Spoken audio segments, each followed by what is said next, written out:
Então vamos lá. A próxima etapa é a criação do banco de dados. Então abre aí o Champ. Cuidado que às vezes quando você abre ele fica aqui, ó, na área de notificação, ok? Próximo ao relógio aí. Então dá um duplo clique nele que ele abre a tela dele. Beleza. Eu vou vir aqui, vou inicializar o serviço do Apache, que é o servidor local, e do MySQL.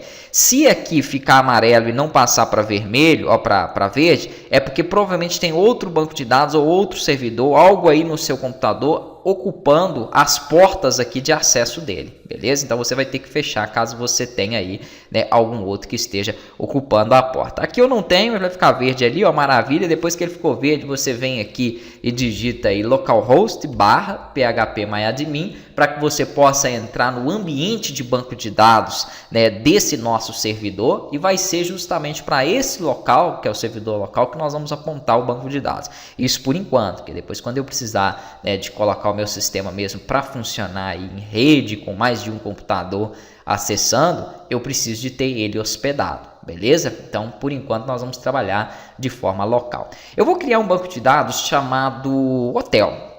E dentro desse banco de dados chamado Hotel, nós vamos ter aí toda a estrutura, né, de referência do nosso projeto. Então eu vou precisar de trabalhar aí com uma tabela, por exemplo, de produtos, clientes na verdade seriam aí os hóspedes, né? Vamos ter os funcionários, usuários e por aí vai, né? Para que vocês tenham uma noção melhor do que nós vamos precisar estruturar, e claro, eu não vou criar esse tanto de tabela agora, porque senão vai ficar uma coisa aí muito maçante.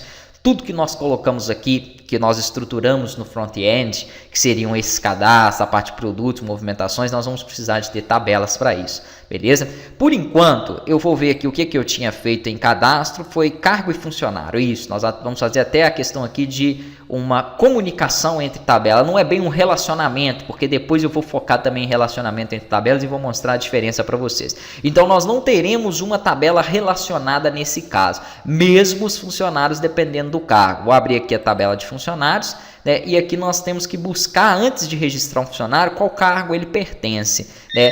Parece um relacionamento. Tem tudo para ser um relacionamento, mas não existe a necessidade de relacionar tabelas nesse caso. Não se preocupe, depois eu vou explicar, né, melhor isso aí. Então, o que eu quero dizer é que inicialmente para o meu projeto, para que eu faça pelo menos essa parte de cadastro básica, né, das telas que eu tenho aqui, eu preciso de duas tabelas. Uma tabela para armazenar os cargos e outra tabela para armazenar os funcionários. Beleza? Vamos até abrir aqui também o cargo. O que eu coloquei de campos, né, na tela de cargo? Somente o campo cargo mesmo. Então não vou precisar de muita coisa. Funcionário não. Funcionário já vão ter vários outros campos aqui. Vamos para o banco de dados, né? Quando você entra no servidor local em phpMyAdmin, ele te mostra que os bancos de dados que já existem dentro desse seu servidor, é porque eu fiz vários outros cursos utilizando ele, então eu tenho vários aqui, beleza? Não se assustem se você não tiver essa quantidade.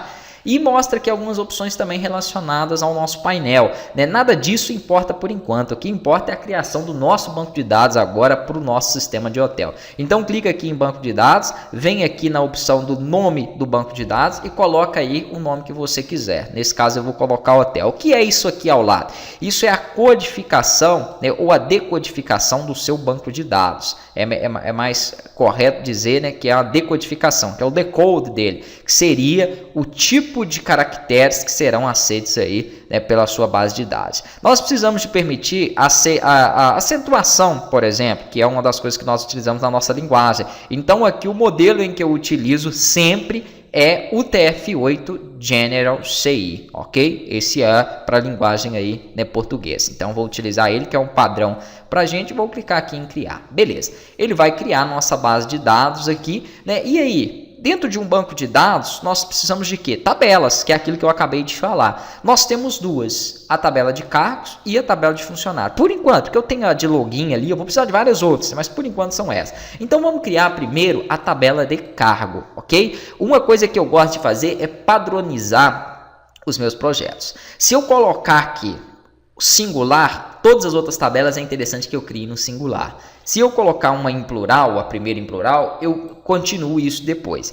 Como eu vou armazenar cargos, eu vou sempre deixar plural, ok? Então, quando chegar de produto, vai ser produtos, funcionário vai ser funcionários, e aí eu sei que todas as minhas tabelas estão aqui com o plural. E isso não me dificulta depois na hora de criar acesso, fazer ali, né, a minha programação, eu ter que vir cá e olhar qual o nome dela, ok? Quantas colunas eu vou precisar? 2. Por quê? Uma é o índice primário, vou falar na próxima aula sobre ele. E a próxima é justamente o nome do cargo. Então, como eu só tenho aqui um campo para ela, eu vou colocar 2 porque eu preciso de ter uma chave primária, né, que sempre existirá nas tabelas, beleza? Vou mandar executar e na próxima aula, então, nós vamos aqui estruturar os 2 campos dessa tabela e vamos, então, manter ela aqui criada.